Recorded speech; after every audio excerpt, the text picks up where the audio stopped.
And that's really interesting because APT 34, also associated with Iran, has been doing a long term cyber espionage attack with reconnaissance against all sorts of Iranian nation state interests. In fact, it's been operating, according to reports, since 2014 and has been using effective backdoor exfiltration technologies to pull information out over the course of action. So it really fits the definition perfectly of an advanced persistent threat.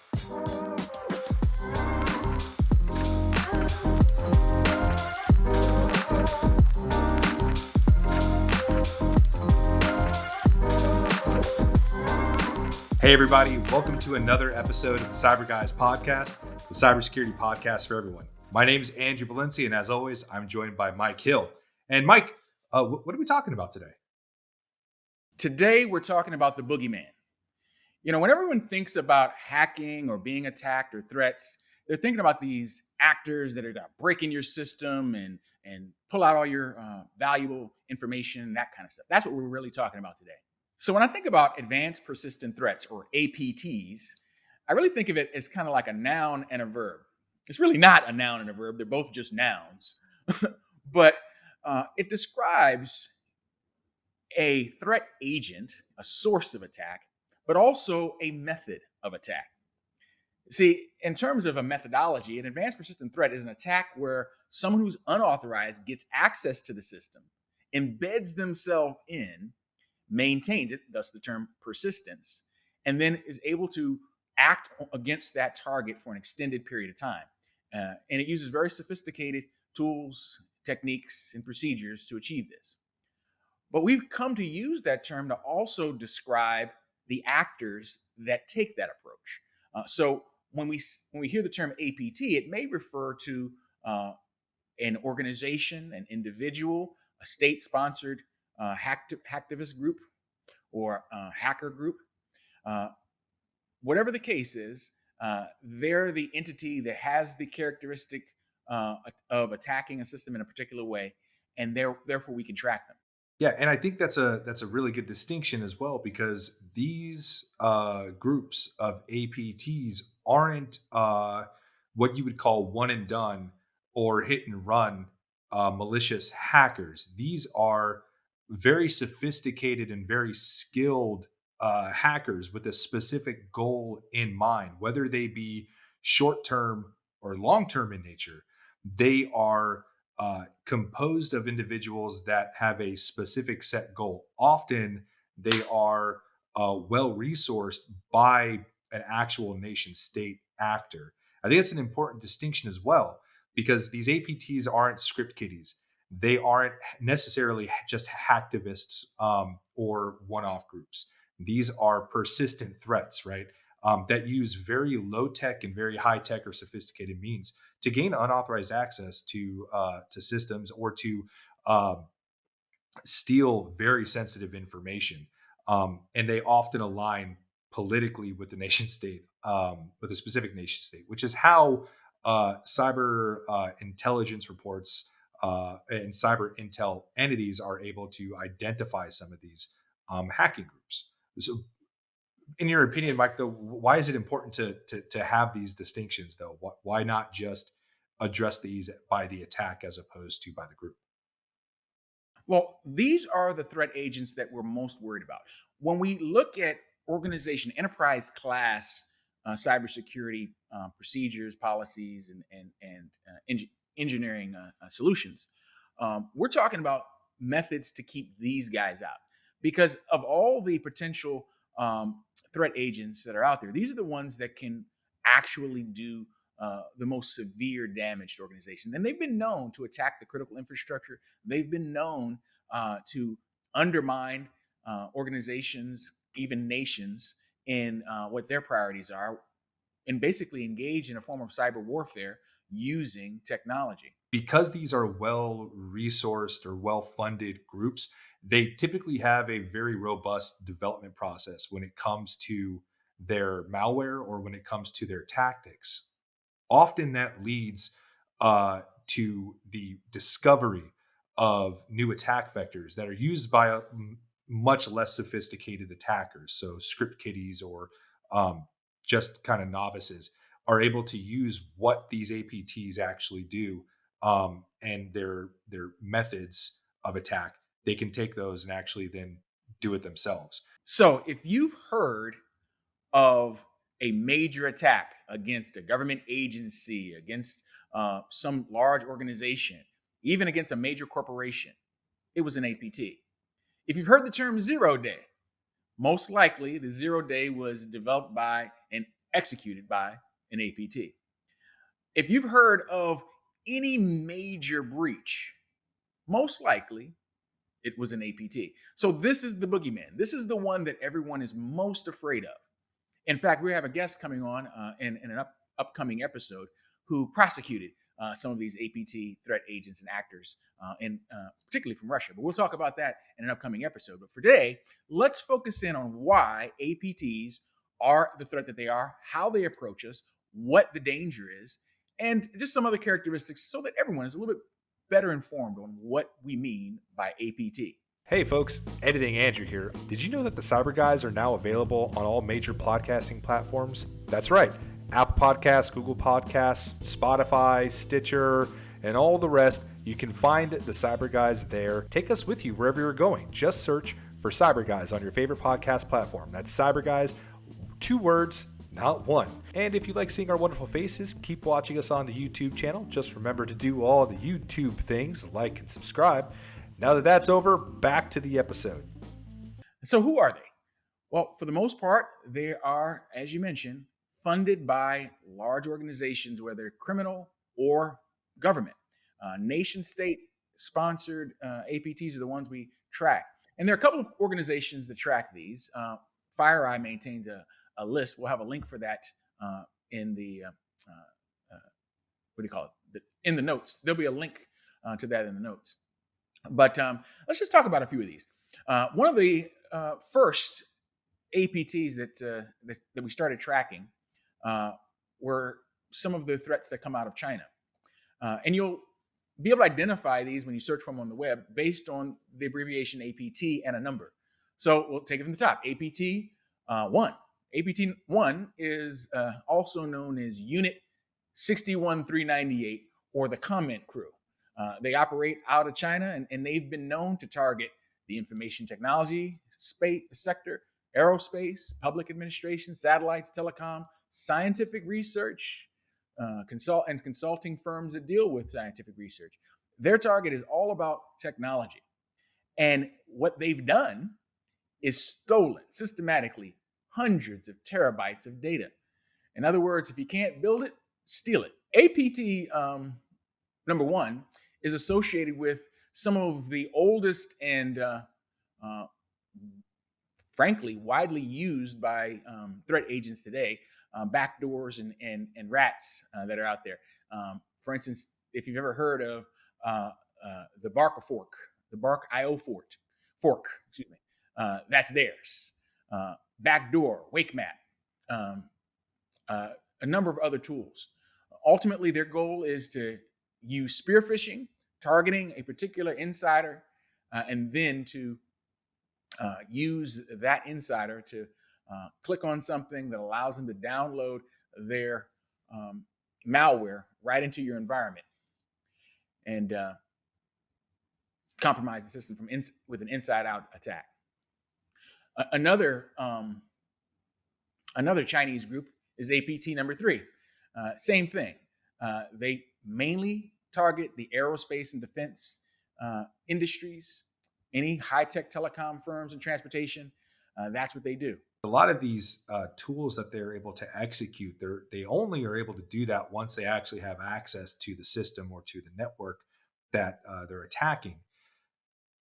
And with a lot of these APTs start off with, though, is specifically with spear phishing, right? That's the main tactic that they have used in the past. We'll talk about some of the more sophisticated attack vectors that they have now, especially as we get down the list a little bit more towards some of the APT 28, APT 30, 39, and all. But they typically do spear phishing, which is specifically targeting a person or an organization or a group. And they usually do this through emails that appear to be from a legitimate or a trusted source. Think of an email from your banking or financial institution that says, hey, click on this link to reset your password. What that does is that it either downloads malware onto your system, or it takes the user to a website that looks legitimate enough and gets information that the user inputs, whether it be username and password, or financial data information. They use this tactic to gain access before they execute a lot of these tools. And it really it's interesting that they continually use the same tactics to get into these systems to begin with. Exactly. And you know what? Because of their characteristics, their favorite tool sets, and their targets, attribution, which is the process of identifying what the source is of a given attack, is where we basically can come up and derive the identification of various espionage groups. For instance, take APT-10, also called the Menu Pass Team. They use malware like Haymaker, SNU Gride, Bug Juice, and a few others. Same thing, they get in with a spear phishing attack, but they're using these tools and they're using their action on objectives to and conduct espionage. They want aerospace technology, they want telecom technology, but they're mainly targeting, and this is how we can identify the source, they're mainly targeting the US, the EU, and Japan. And it's that third, Japan, that really kind of helps narrow it in, together with looking at the source IP addresses and known methods to correlate their source with their actions. Consistently with each of these, you'll see that China is mainly after technology and anything that gives them an advantage in the global economic and political dynamics between the East and the West. Well, let's talk about another source, North Korea. North Korea has a few associated APTs. The most notable are two in particular, APT-37, known as Reaper, and APT-38, known as Lazarus. It's very interesting, I think, that North Korea has well-funded and very sophisticated APTs out there. I think a lot of people in the general public wouldn't consider North Korea to be in that realm as, say, the Chinese or the Russians or maybe even the Iranians. But North Korea is a big player out there. And it's interesting. In the case of APT-37, they mainly hit South Korea, which you would expect. They've been in a war state with South Korea, for over 50 years, 70 years almost. So that's their primary target. But they don't leave out other targets like Japan, Vietnam, and occasionally even the West. But take an example of the tools that they use with APT-37. They've been using the same sorts of social engineering to get their way in, but their tools are designed not only for infiltration, but for stealthy exfiltration. So by infiltration, we mean getting into the system, but by exfiltration, we mean taking information out of the system. So ultimately, their goal again is to employ their cyber attack payloads so that they can stealthily move sensitive, perhaps even national security information out of the environments. Their other target, 38, their other associated APT, the other APT associated with North Korea, APT-38, primarily has been targeting financial institutions. Yeah. They were also behind the Sony Pictures hack in 2014. And APT-38 is not to say that they're less sophisticated. They're very sophisticated, but there's also a lot of evidence that individuals that are associated with APT-38 actually going into the dark web or underground forums, specifically looking or asking in certain threads, hey, I need certain exploit A or B so I can target this following thing. They rely quite a bit on infrastructure that's already been set up. So they're less sophisticated in the way that they're developing their own tools like other APTs, but they are still well funded enough to kind of go out there, search it, and be able to use it. And exactly, that's interesting.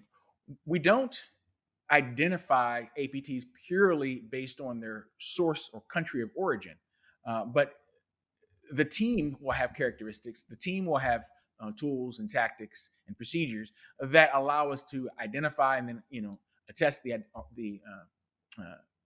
identify. I'm sorry, attribute the source intelligence to who they actually are. Uh, and each of them work in accordance with the objectives of their sponsor. So when it comes to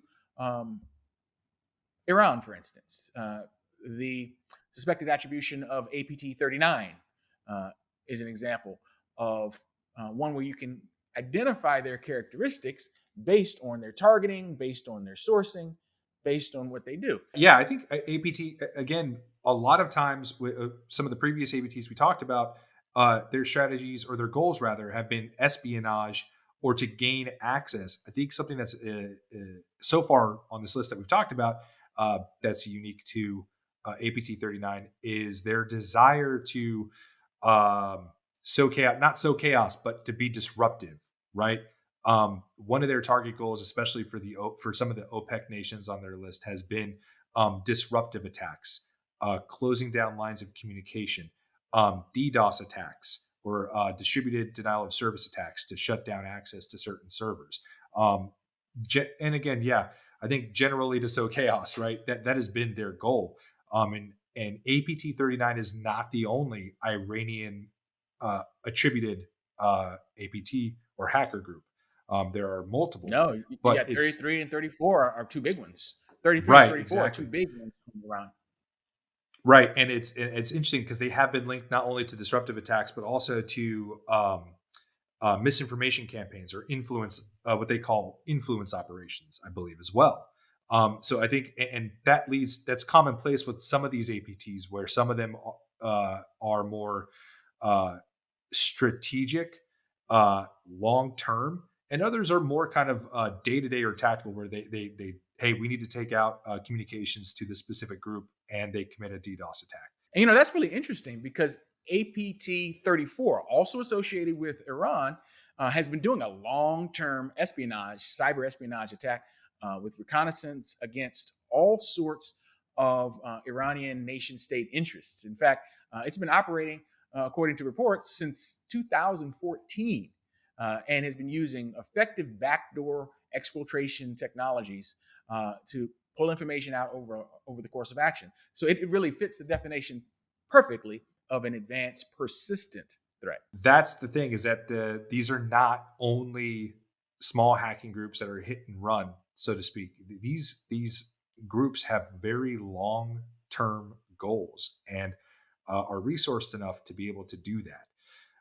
And that's something I think that is a misconception, at least speaking to some of the general population out there, some of the ones that only hear about cybersecurity news through local TV or through headlines, is that these are long-standing threats, and these groups have the ability to be long-standing because they're well resourced. Which brings us to some of the big ones, like some of the APTs that come out of Russia. Perhaps you've heard some of these names before. Have you heard of Fancy Bear? That's associated, or also known as Strontium or Team Czar, or Cozy Bear. Well, Cozy Bear is associated with APT 29, and Fancy Bear is associated with APT 28. It was Fancy Bear that was thought to be associated with the cyber attacks on the German parliament, the French television station TV5 Monde. They've known to attack the White House, NATO, the DNC, and even the Organization for the Security and Cooperation in Europe, as well as affecting the presidential campaign of Emmanuel Macron. And that was just Fancy Bear, APT 28. Cozy Bear Well, that one's also been in the news because they've been working against the Pentagon system for a while. And at one time, successfully shut down one of the email systems, the unclassified email system used by the Joint Staff. There are a number of stealthy and highly effective APTs that are associated with the Russian Federation. And one of the things I think is really important about not just APTs, but specific to some of these Russian attributed APTs is they are so well coordinated that they will often conduct military operations in concert with um, uh, some hacking. Um, we've seen that most recently with the invasion of Ukraine, where we had, prior to going into Ukraine, there were attacks across the board in Ukraine, including in the financial sector. And overall communications. Uh, but that only points to how well funded, how well resourced these APTs actually are. Something I think it's important with Fancy Bear or APT 28 comes from a Mandiant intel report on them from a few years back. I'll read it directly. It says, over the past couple years, Russia appears to have increasingly leveraged APT 28 to conduct information operations commensurate with broader strategic military doctrine. Uh, that points back to some of the attacks that you mentioned, none of which I think is as affects us as much in the United States as what happened during the 2016 election cycle. There was a broad campaign, misinformation campaign in targeted locations within the United States that was attributed back to Russian APTs, specifically to APT 28. So these aren't just organizations that identify, oh, here is a server that we want to gain access so that we can get certain information. These are groups that seek to sow uh, disruption into uh, the infrastructure, whether it be communications, whether it be electrical, whether it be um, uh, election infrastructure for these countries rather. Uh, their goals are broad ranging, but their attacks are very sophisticated and can be very pinpointed. So really, so what did we learn? What have we really talked about? Well, first of all, who are they? They're not just some kid operating out of its parents' basement, a self-styled hacker. No, these are teams of, in many cases, computer scientists who are highly skilled, that are well-funded, and generally backed by a nation-state actor. Who are they targeting? Well, they're targeting who their sponsor wants them to target. So you'll see an alignment between the APT and what the strategic objectives are of the nation state that sponsors them. So that means that they're going to try to collect intelligence from their enemies, in some cases, even from their friends. They're going to try to collect technological information that could give them an advantage in either in commerce or in military capability. They're going to seek to disrupt and interfere with the normal operations of their adversaries, and ultimately benefit the overall strategic objectives of the nation state that's sponsoring them. But how do they get in? They get in like everyone else gets in. Most basic cybersecurity is predicated on a trust things that originate on the inside, don't trust things that originate on the outside methodology. Well, that means that it's always the human weak link that makes it possible to create that inside out communication channel. The insider, the human being, clicks the link, opens the website, opens the app that then initiates the communication. And it's simply a response to their initiated communication that allows them to install the payload of malware on your system that then gives them the ability to have persistent communication. Once they do that, they move laterally. That means they move from where they originally attacked the system into maybe another place where they could seem even more innocuous and set up shop for a longer period of time and act on that objective with persistence. What's the lesson? Don't click links. If you don't trust the source, don't trust the source. So the thing is, it may be a boogeyman. It may be that hacker in the dark that everyone is afraid of. But in the end, their tactics are all roughly the same. And with some of the same basic countermeasures, maintaining good security, not allowing the human factor to become the weak link, many of these APTs are crippled and unable to act on the objectives that they really want to. Well, I think that's where we're gonna end it today, folks. Remember, if you're watching us on YouTube, do all the YouTube things. Go ahead and like and subscribe to the channel. If you're listening to us on audio on your favorite podcast platform, make sure you like the episode. As always, I'm Andrew Valencia. And I'm Michael Hill. Always remember, stay safe, be secure, be sure. We'll see you next time. Bye-bye.